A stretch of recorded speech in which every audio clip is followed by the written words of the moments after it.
Hey, welcome to The Feast Life, where we empower you, the modern homeschool mom, to create a life and homeschool you love. I'm Julie Ross, the creator of the award-winning curriculum A Gentle Feast, a homeschool veteran of over 20 years, and a certified Christian life coach. Charlotte Mason said, life should be all living, not a mere tedious passing of time.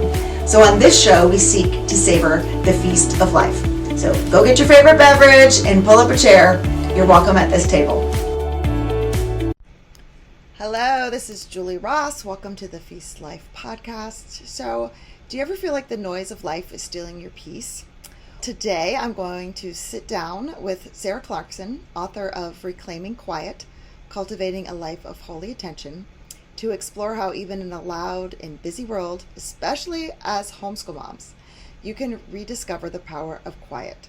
She shares heartfelt stories, practical advice, and spiritual wisdom. This episode is an invitation to embrace the gift of quiet in the midst of life's chaos. Let's dive in. Hello, everyone. Welcome to The Feast Life. I'm your host, Julie Ross, and I'm so excited today to be here with the beautiful, lovely Sarah Clarkson. Oh, thank you so much for having me. Yes, I just realized I was like, I don't know what your married last name is. I'm It's like, fine. wait a minute, I is go she by still Clarkson. going by Sarah Clarkson? Okay, perfect. It's my public name, my writing Okay. name, my nom de plume.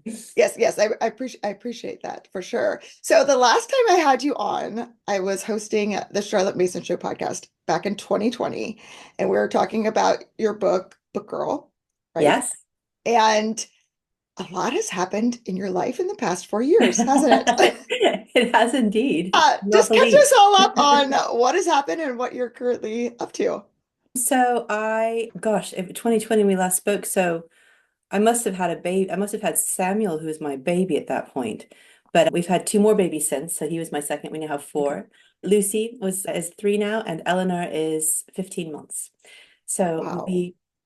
I know. So that, and then in the meantime, Thomas finished his curacy, which is if you're a priest in the Anglican Church, you serve 3 years under another priest as a training, almost like it's not an internship, it's more than that, but you basically serve under another priest for 3 years and then you're free to go seek work wherever you'd like. And so we've ended up back in Oxford at a little parish in the south. We're in the city proper, but on the south end. And yeah, my husband oversees two churches and we live in the Victorian vicarage that is directly across from one of them with a great willow tree in the garden. And I spend most of our time with our little ones. Our oldest is now 6. So I have 6, 5, 3, and 15 months.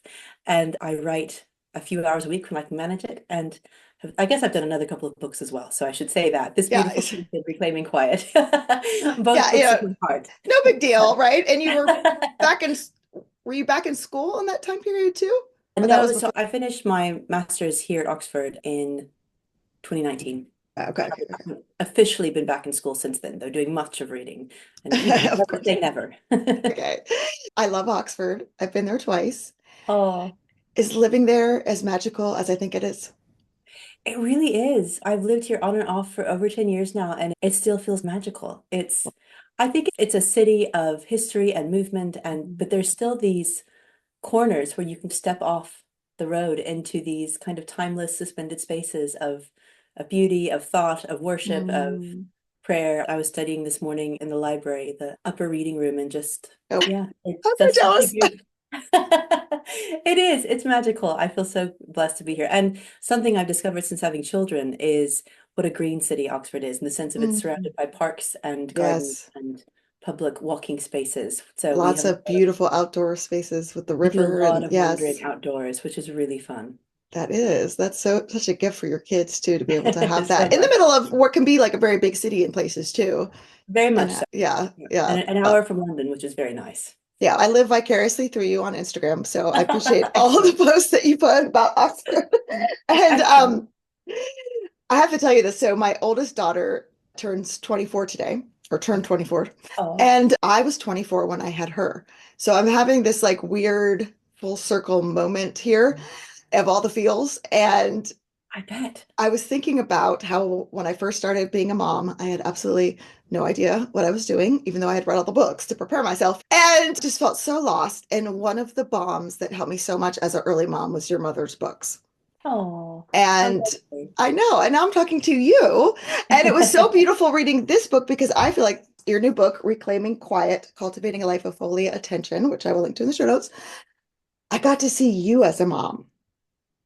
And so Yes. it was this interesting full circle moment, I think, for a lot of us who had followed your mom for a really long time to now Oh, you interesting. see her in you and you in the way that you're mothering and the way that you're Hmm. viewing your life. And I don't know, Yeah. weird full circle existential moment there. How fun. I had not thought of that aspect. That's a very fun one. Yes, and I think this is great because it really gives moms such hope and beauty, just like your mom's writings do. I'm just going to read a quote that I wanted to start with. So you said, "My faith has deeply shifted in the past 10 years, perhaps particularly in the last few I've spent in trying to understand what it means to live a quiet life. In the beginning, I thought it would primarily mean I'd finally enact all the ideals I've had for so long. Severe discipline with my phone, an ordered prayer life, and silent evenings spent in contemplation rather than a television miniseries or distraction.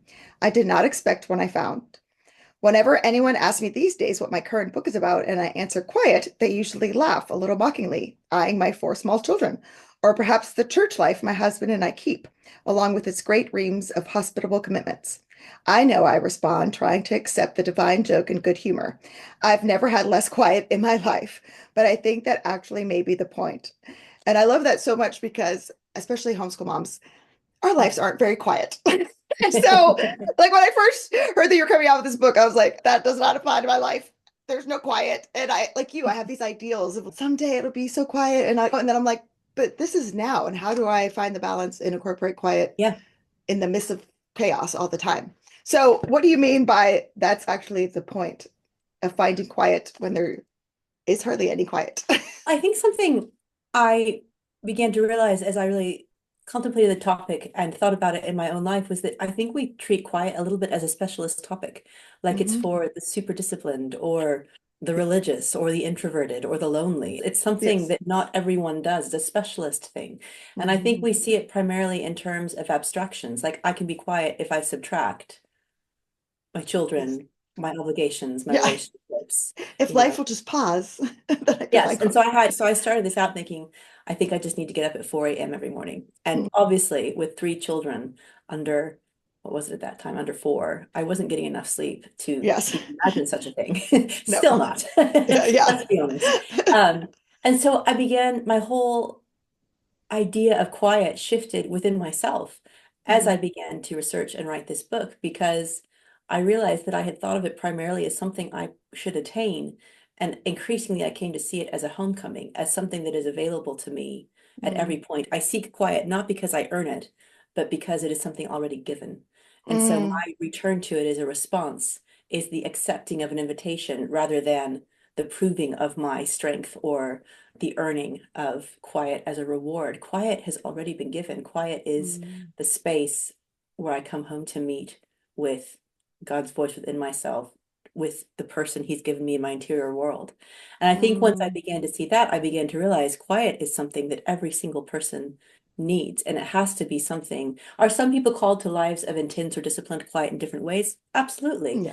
But quiet as a daily discipline is something I think every single person on earth is born to, called to, born to, however you want to think about it. It is our birthright. We Mm. need quiet in order to imagine, in order to grieve, in order to pray, in order to, you can't make what you haven't imagined. You can't bring into being what you haven't conceived. And Mm. quiet is at the heart of all those things.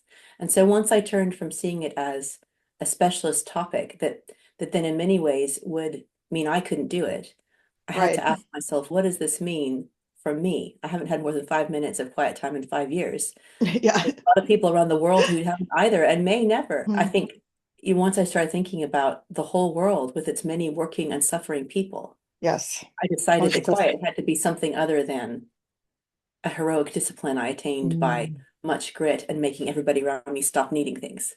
It had to be, it Oh, had to that's be so more. true. That is so true. And I see so many of the homeschool moms I coach, it's I just don't have time for this.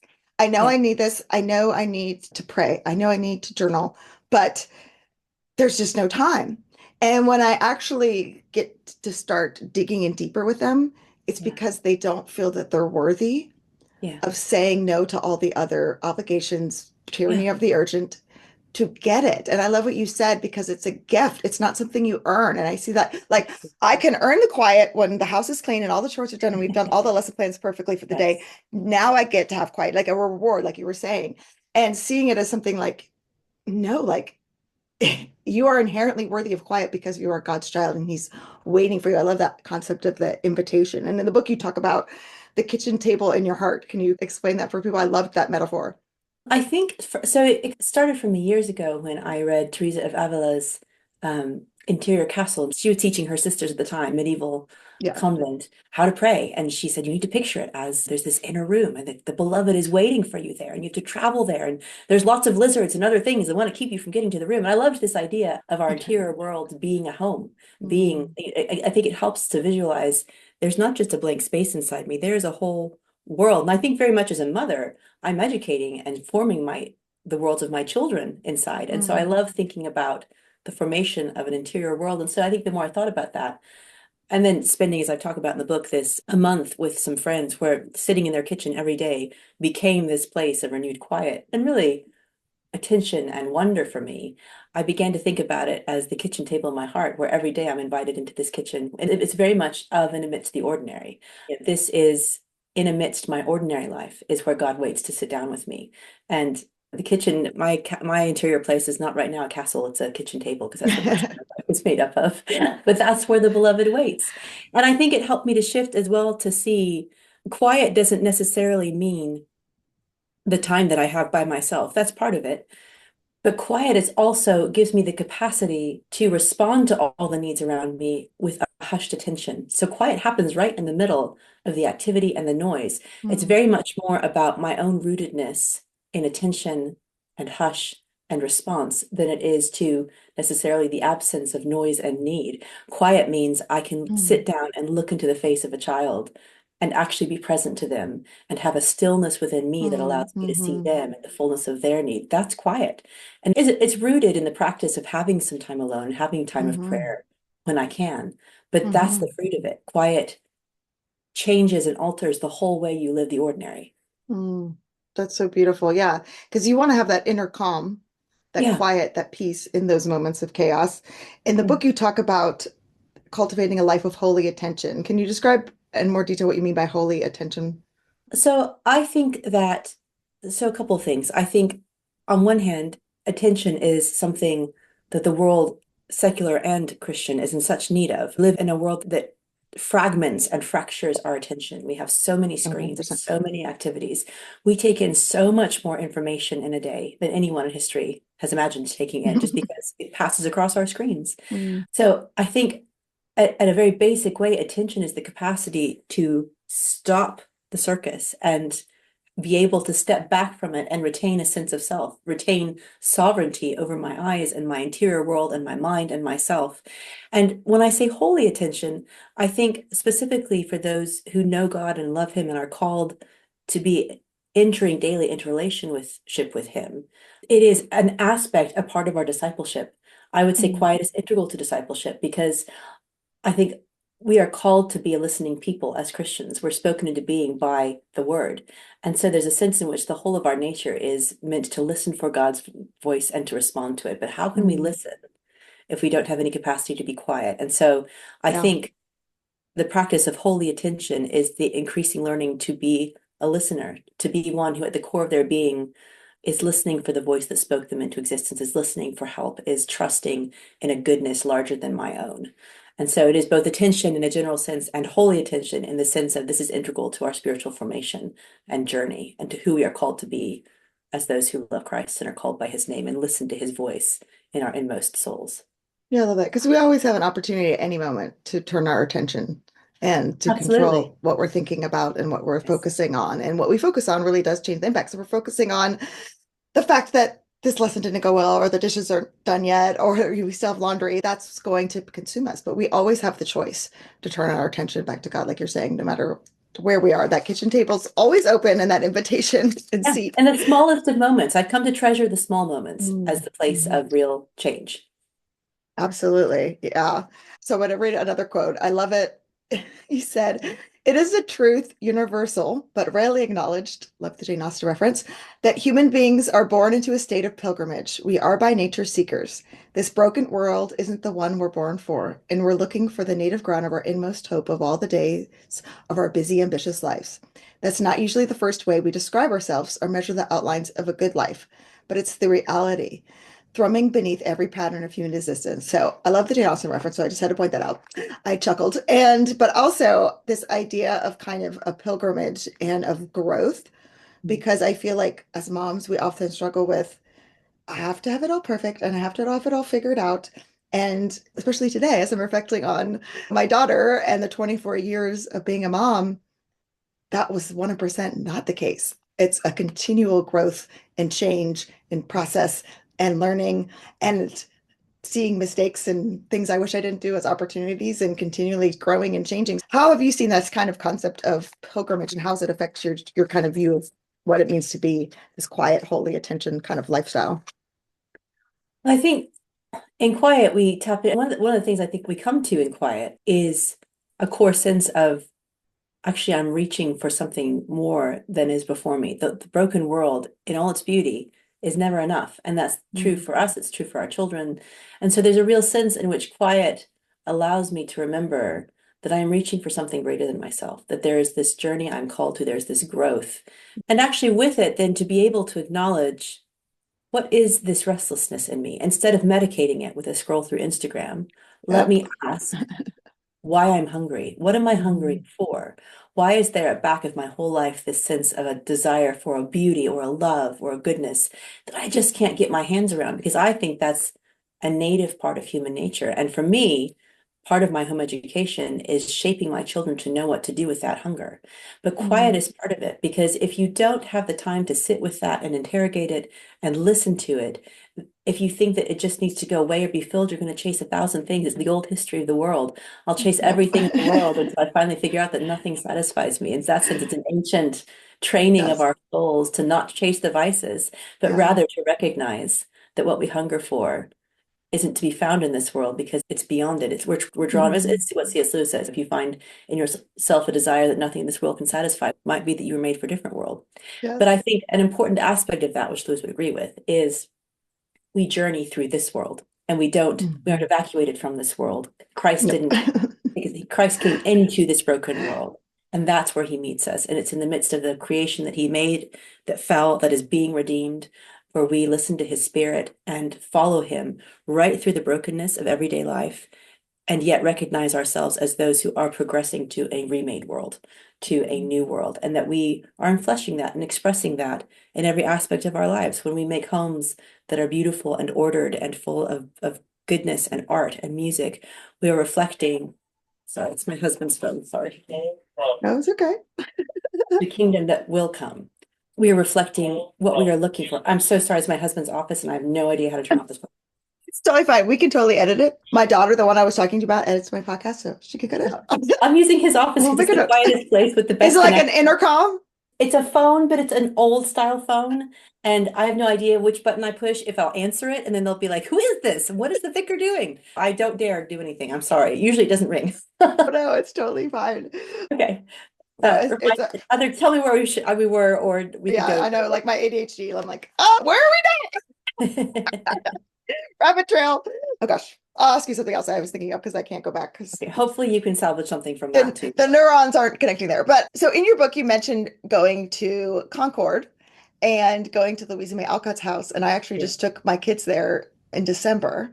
Oh, how fun. I know it was such like a lifelong dream. It was so cool to be in there and be like, oh my gosh, she wrote right here at this desk. And really all the spaces I had visualized in my head were like, oh, this is where they were doing their plays and all this stuff. And like when I saw the movie in the 90s, I wanted to be Marmee. And Oh, I was like, when I grow up, I'm gonna be a mom like Marmee. And I'd always thought, Julie, that was just an ideal. Are nothing like Marmee. Come on, girl, what are you doing? And then when I was there, I was like, oh my goodness, I am actually a lot more like her than I thought. Like of course you my are. kids were always doing plays and Yep. productions. My kids were always playing outside and getting in climbing trees and doing, I gave them this like quiet, beautiful homeschool kind of life when they were growing up. And then just the way she was able to pour into her children her views and the social things that she did, and some things I didn't even know. I didn't even know a lot of the stuff about her sister going to Paris and all the stuff she did, and then working as a nurse and things. But can you bring in how traveling there and that experience? And again, I think it's like Oxford in a way. You get these great minds together, and it really does change the culture of a town, even if it's hundreds of years later. You can still Yeah, feel it. I don't know if that's weird, yeah. but so how did that like experience tie into what you were talking about here in the story and shape your views of quiet in this kind of journey that you've been on? I think in that particular story, it was writing about just the need for rest, for places and spaces where we can be away from the furor. I think the chapter is about halcyon days or halcyon rest. Yes. And Yes. Can you halcyon explain that, what is, that means to people? yeah, so it's a term you'll find in a lot of old books, like you see it quite a bit in Lucy Maud Montgomery, but it actually comes from a Greek myth. I'm going to blank here and not do it Don't worry exactly about right, but basically Alcyone was the goddess, I can't remember, it was the god of something. Basically, it's a long and involved Greek myth where a woman and her husband are turned into birds as a curse, but basically her father is the god of the seas, I think, and he makes it so that there's a certain period of time, usually near the winter solstice every year, where the seas become calm enough for her to lay her eggs, since she's a bird now. it. I think a kingfisher in the story. And so it comes from Greek legend, and the idea of halcyon days, the days of Alcyone, are the days in which no troubles or no storms blow. And I think what I was talking about in that place is we actually need to experience times of rest. I think something my husband and I have become really vigilant about is having very strict times for family holiday and for days Mm, off, where we are very much not in the midst of the busyness. Neither of us are working. We're not in the forward motion that is so much of modern life, because I think I would say rest, there's a whole history of biblical contention for rest and a Christian hmm. tradition of rest as 100%. the Yes. place that we remember. But I think the point of it is that when we come to a place of rest, we realize that we are not the source of our own flourishing. We are not the ones in whom we trust. There Mm, is a greater goodness who is the provider of our rest, of our capacity to open our hands and say someone else is the one who'll provide, which I think is at the heart of what it means to be a Christian, is to someone who trusts my life, my story, my flourishing to the one who made me. mm, Because it's very much the pattern of a fallen world to want to take everything in our own hands and keep mighty 100%. control on it. Oh, yeah. Because it is a fallen world and things are very scary and things Yeah. do always fall apart. But the nature of faith is to say, my life is rooted in something much bigger than myself. Mm, And rest is a refusal to be the source of my own provision. It's to say, I am rooted in a greater love. Doesn't mean we don't work 6 other days a week. It doesn't mean we do all the good things. But rest is, I think, the place where we come to remember the nature of our faith and of the love that surrounds and carries us. Today's episode is brought to you by A Gentle Feast. A Gentle Feast offers a complete living books curriculum, an award winning early reading program, and more tools to equip you to apply Charlotte Mason's timeless philosophy into your modern homeschool. Go to agentlefeast.com to check it out. Smooth and easy days are closer than you think.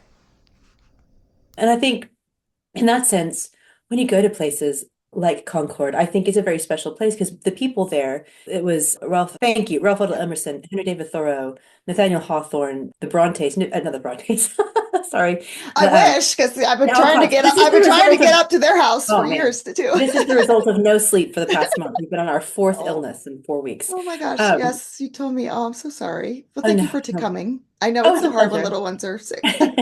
Anyways, not the Brontes, but the Alcotts. But these were all people, if you read their stories, they were reaching, they were pilgrims. They Mhm. sensed this deep desire. You read about Louisa May Alcott's life. Her father was such an idealist. He I had had them no living on, idea till I went there and I got his books on teaching, yeah, and I was like, it's amazing. oh my goodness, so much of this overlaps with Charlotte Mason. I was like, I had Yeah, no idea he started a school and did all this stuff. absolutely. And dragged them through their early years eating only Yes, potatoes and living on lands where they were yes. starving and wearing Yeah, homespun that wasn't cloth. good, but Yeah, I laugh because he was clearly this idealist, and so is her yes, he mother. was. They're on this Yeah, adventure and this journey. But I yes. think very much So the same for beautiful. Thoreau, who Hmm. is saying back in the time when there was no cell phone, computer, or phone or airplane, we need to get away from the noise. I just Yeah, have no idea yeah. what he could I do with know, that right? anymore. But What these are noise? people, Ralph Waldo Emerson, he is always reaching for the transcendent. They were known that circle Yeah. of thinkers as the transcendentalists. They're reaching for something through Mm-hmm. nature, through poetry, through emotion. They're reaching for what I would call the divine. Either, and many of them 100%. gave it that name, even if they couldn't quite go all the way in Mm-hmm. the Orthodox Christian account of it. Right. But I think in places like that, you are drawn into an atmosphere where people have reached, where there was a hunger to know and to Mm-hmm. find the source of something, some goodness that we yearn to find in the world. And so I think going to those places as places of rest, Oxford, Concord, Mm-hmm. can often tap into this larger history of the pilgrim journey for, and the quiet that accompanies that kind of journey. There always is a watchfulness, a wonder, an attention at the heart of that kind of seeking. And I would say that's one of the special aspects of Concord and why it was, I think, for us, a place where we could step aside out of the furor and come back to a place of quiet and ask ourselves, what is it that we seek?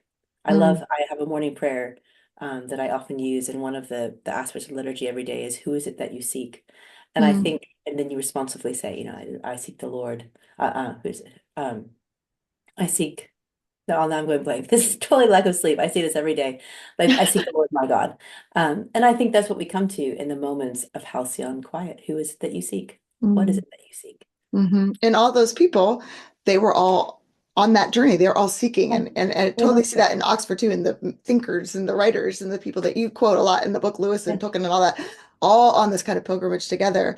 I want to acknowledge that you are Joe in my mind when I think of Joe Thank you. That's a Marsh. high That is compliment. you. Thank you. I You're take so that. welcome.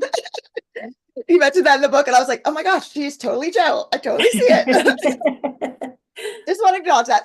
But I think for a Thank you. lot of people that I coach, homeschool moms, they, when we dig into it, are scared of quiet Yeah. because it's in that quiet that they have to face the fears and the thoughts and the worries and the doubts that plague their minds.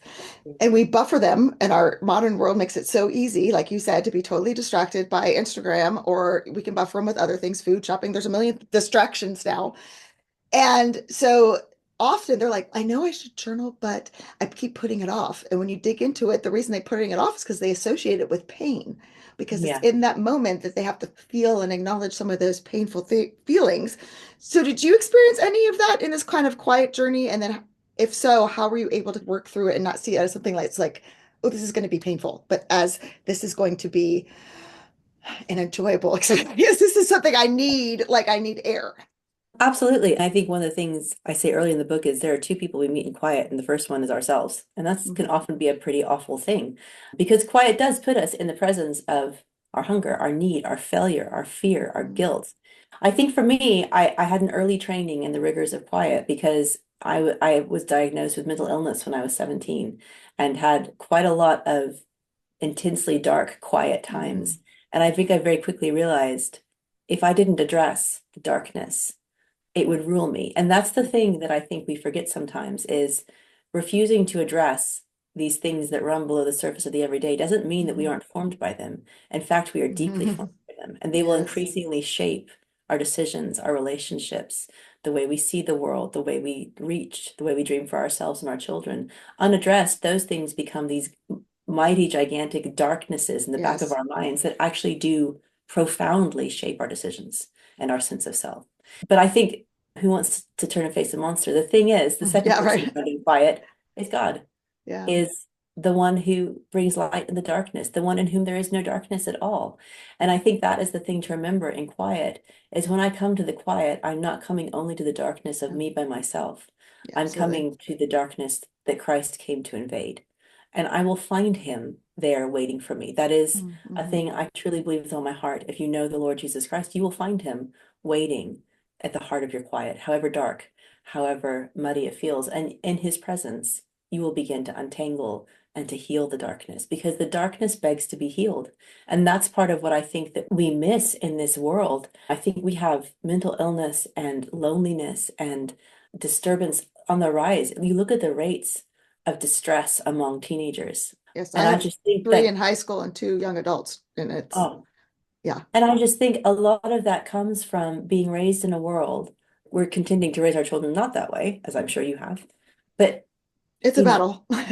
It is a battle. It is a Yeah. battle all the time Yeah. because this is a world that turns us constantly from examining. We're drawn into the furor of the world. Sometimes I just think the online world, of course, there's good and beautiful things there, as there are in Hmm. all of life, but it magnifies the voices of fallenness. We can see so much destruction and so Mm. much criticism, and we can compare ourselves to so many people. And how shall we heal all of the fragmented and broken things those things raise in us? Only by turning aside Yeah. into the quiet place where we confront the sorrows, the griefs, the inadequacies we feel and find actually that we are held, that we are Mm. healed. To turn from noise is not to turn to blankness, it's to turn to love. And I think that is Yeah, what you it's have to beautiful. remember is at the heart of quiet is love. Yes. Yes. It's so true because we think, oh, if I just get this out of my head, then it doesn't exist. And it does. And it just continues to grow and grow until you're actually confronting it And or it it takes becomes you a over. crisis at some Right. point. Yes. And I really do appreciate you being outspoken about your mental illness. I want to say that I feel like in your journey, I'm sure that was not an easy decision to make. And in our world, there still can be so much stigma with that. And so it has been comforting for me because we're all affected, either personally, our children, our family members. Like Yeah. it's if you don't have someone in your life that like most Somebody. likely you probably do. And but Yeah. there's still, oh, we don't talk about that. And no, the more we talk about it, the more we can heal and the Yeah. more we can help each other. So I just want to tell you I've appreciated your Thank willingness to you. talk about it. I'm sure that was not an easy decision. And one of the other topics that you talk about in here with in terms of motherhood was, and I appreciate you're very honest, and I've always appreciated about your writing, is being afraid of losing yourself in motherhood. That Mm. you are definitely an amazingly intelligent person and you love beauty and books and am I going to lose myself in all the mundane? And I think that can happen. And I've seen it happen in my own life, and I've seen it happen in the women I coach. And so, can you talk a little bit about your fears and then how you've overcome them and made peace with kind of that part of motherhood? Yeah, I think coming to the cusp of motherhood for me was I entered it and I remember just being terrified the first week. There's so many beautiful things in this baby, and I suddenly was overwhelmed with love for her. But with Yes. that love came this sense of I will never just be me again. Mm-hmm. Yep. This part of myself will be abroad in the world for the rest of my life. I am no longer an autonomous self. What in the world do Mm-hmm. I do with that? Because I Yeah. think being an autonomous self is often how we protect ourselves. If I'm only responsible for myself and my emotions, then once you start loving, you start giving yourself away and putting yourself in the hands of other people, which is the whole Mm-hmm. nature of the divine Yes. pattern of love, I would argue. But Right. I think I had to go through the journey and the battle of understanding that and being drawn into what I would say is a godlike love of learning that what I find in motherhood is that, well, let me back up. I think much of the voices of the world around us, and I was very surrounded by these voices in my studies. I was finishing a master's degree in the first year of Lillian's life, my first daughter, first child. And there were so many voices saying, you could become so much more, keep reaching. And I, in the midst of it, just felt this deep desire both to be fully with her, but then this fear that I would lose my potential and lose my Mm-hmm. power in the world. And I think I write about it in the book, but there came a point where I realized I was withholding part of myself in fear. And I did talk to a spiritual director at some point, a priest who's just been a companion to me for many years. And we talked about the difference. There is a kind of death that comes with Mm-hmm. motherhood. Yeah. You lose the self you were. Mm-hmm. But it's not a destructive death. It's the death of a seed planted in the ground. And he Mm-hmm. said, your self will return to you in a different and new and beautiful way. And part of walking the early years of motherhood for me was learning to trust that, to give myself fully, Mm-hmm. to hold nothing back, to learn to be a giver. But and I think very much for me, I love having studied theology right before I became a mother because a Yeah. lot of what I was reading about was what does divine love look like? Mm-hmm. What is self-gift? And realizing that the nature, I studied a lot about power and love, and the nature of the world is to collect power, to keep power to ourselves. And the nature of God is to give it away. He gives it away in the circle of the Trinity, Father to Son to Spirit. There is this givenness of self. He gives it, we as his creation are the overflow of his love. There's a lavish generosity in that.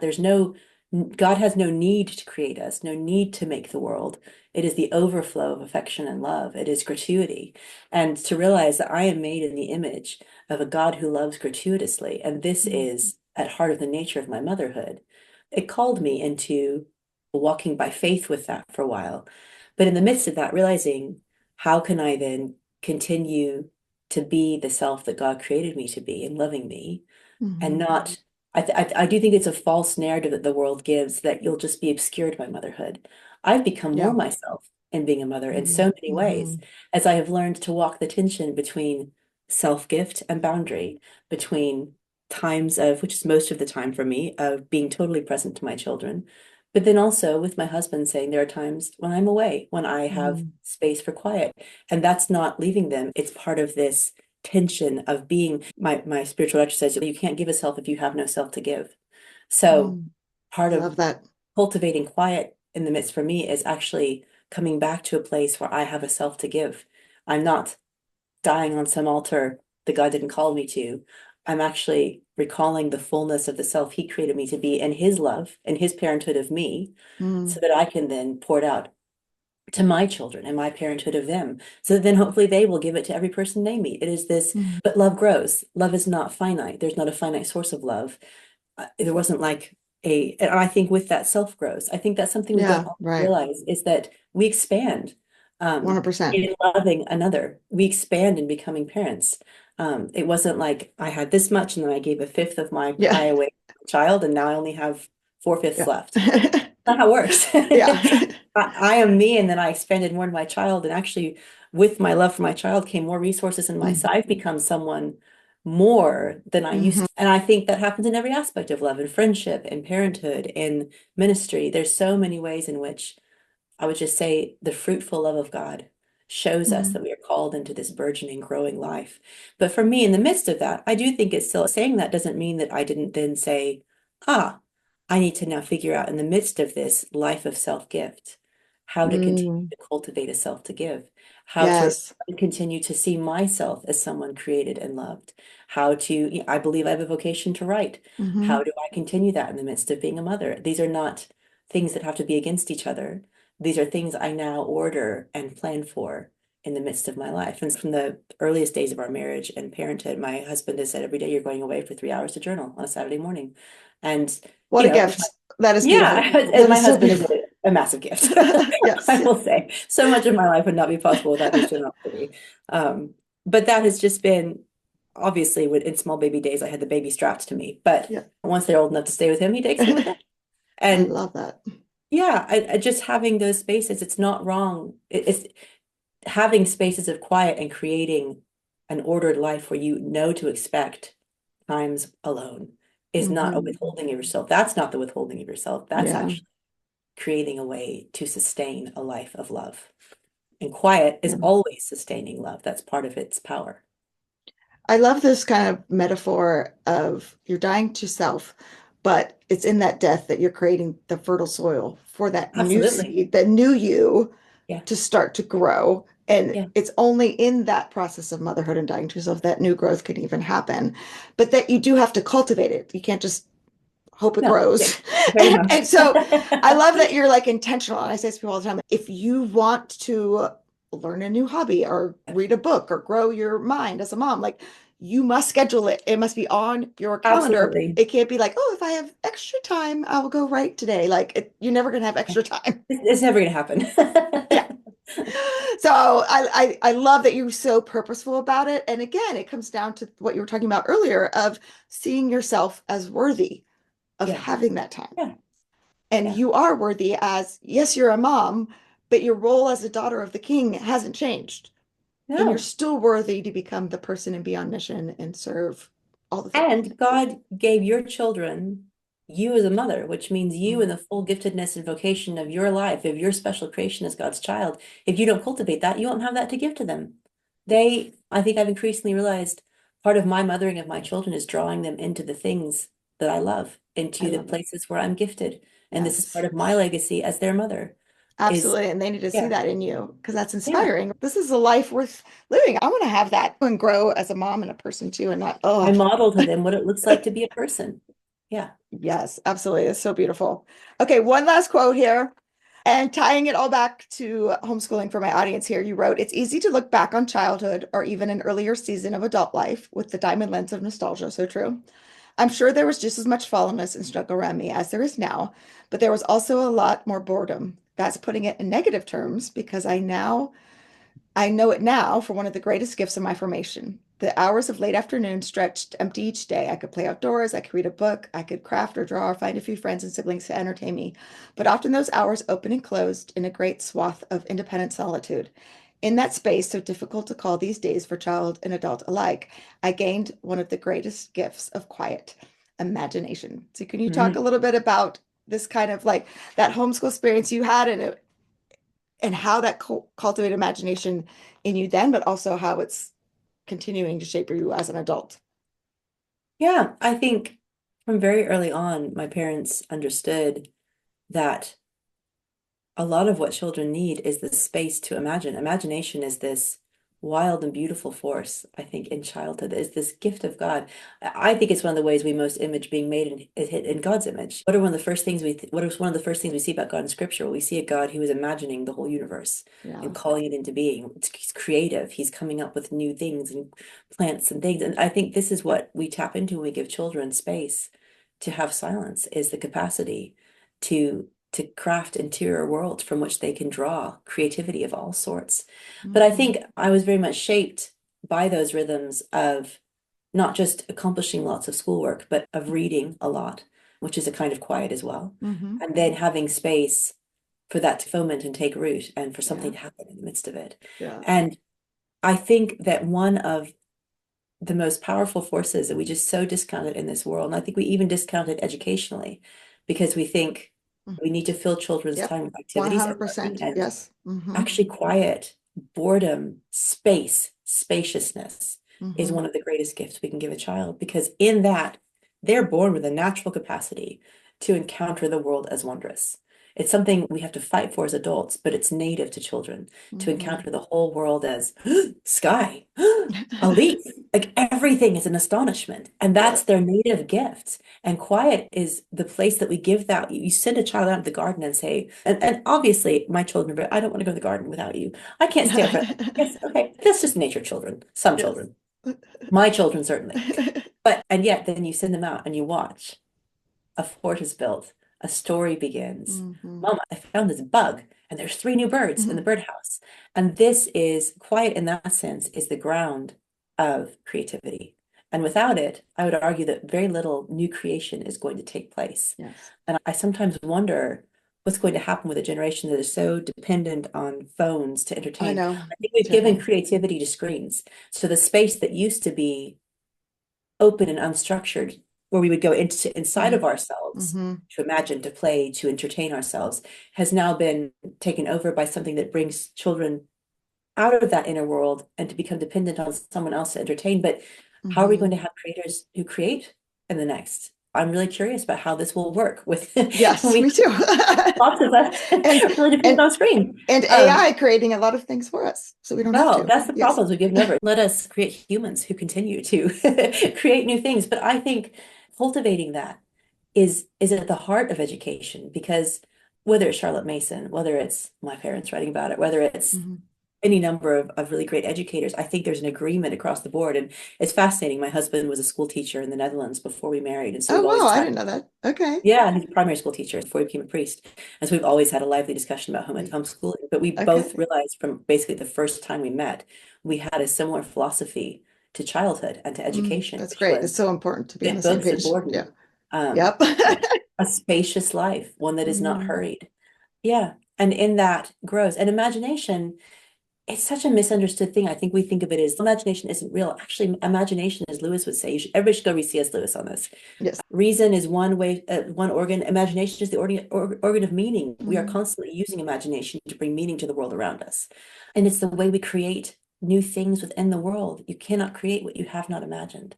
And you Mm. can't imagine if you have no time to go into the Yes. inward land of your own soul and mind to create it. So Yes. it is one of the greatest educational gifts I think you can give a child. I think spaciousness is one of the words I've thought a lot about for how I want to educate my Mm. children. Love that All word.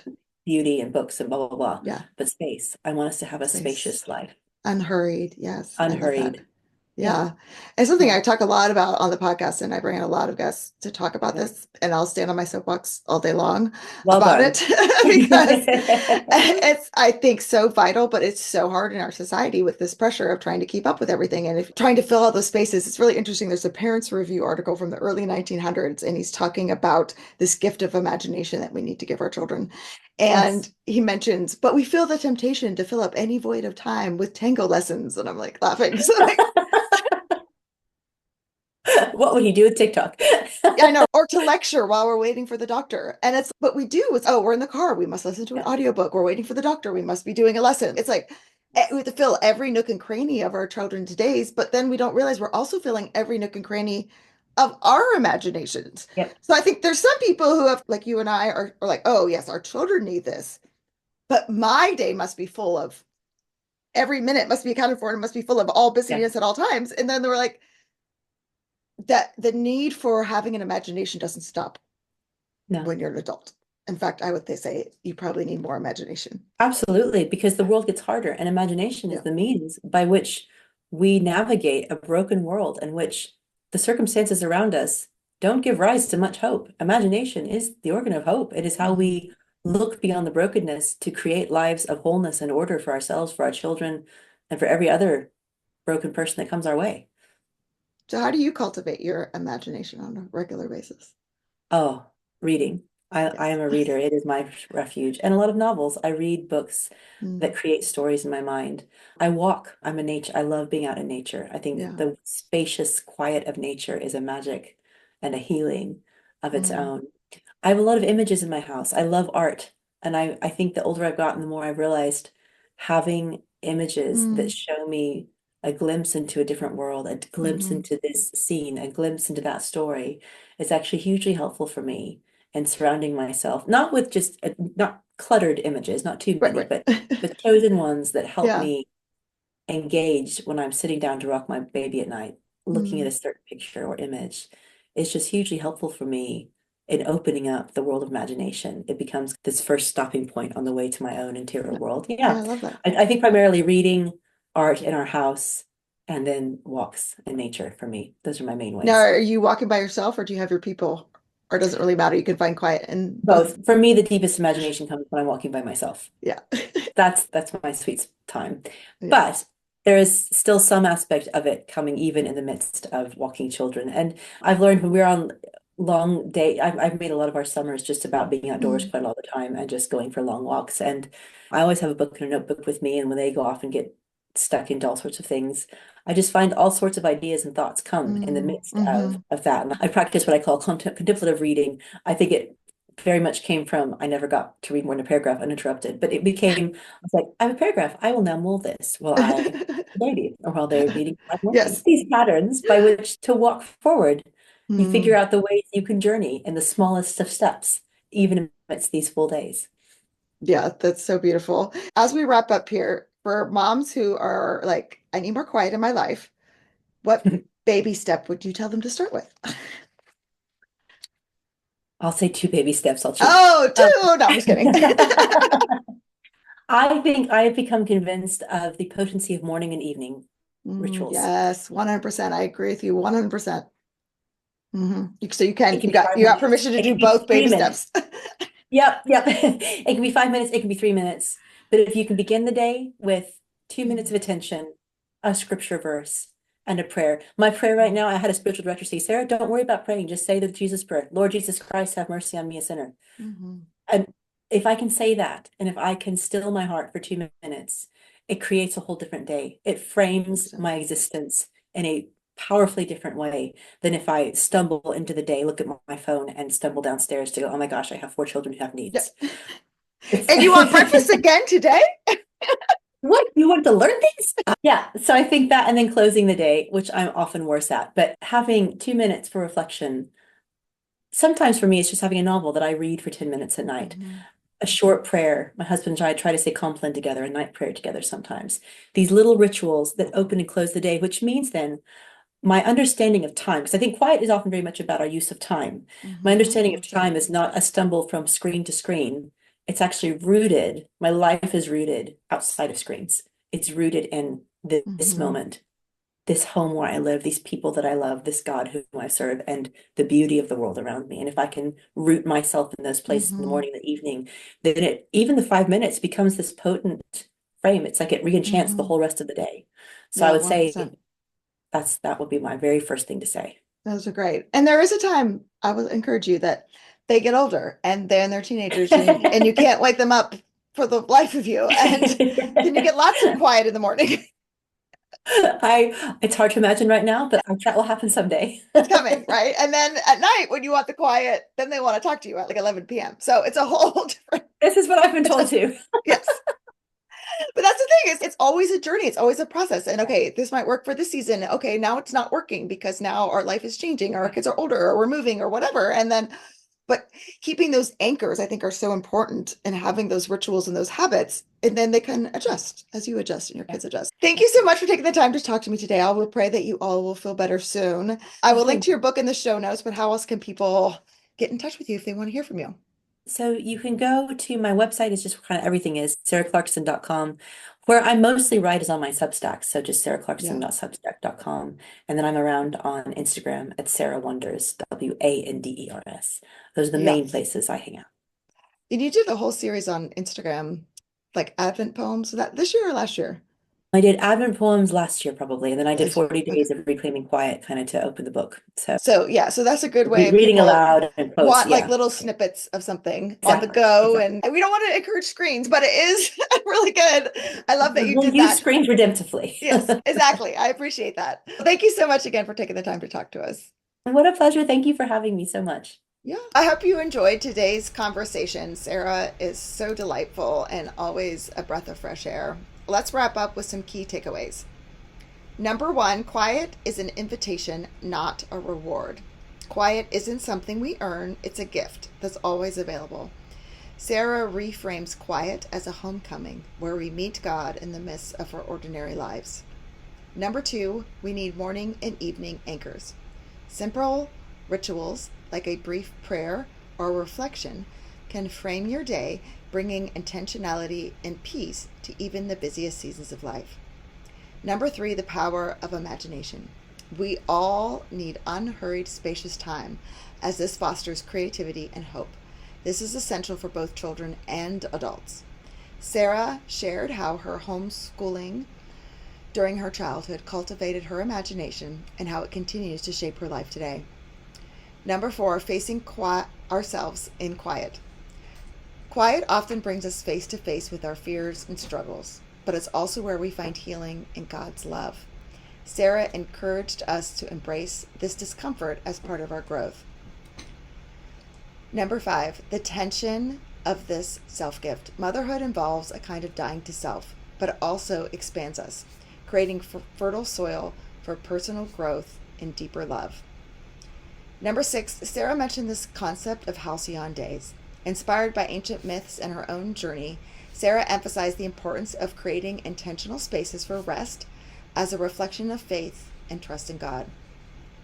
And last but not least, take some practical steps to start finding quiet in your own life. Start small. Just 2 minutes of focused prayer in the morning and evening can profoundly impact your sense of peace and purpose.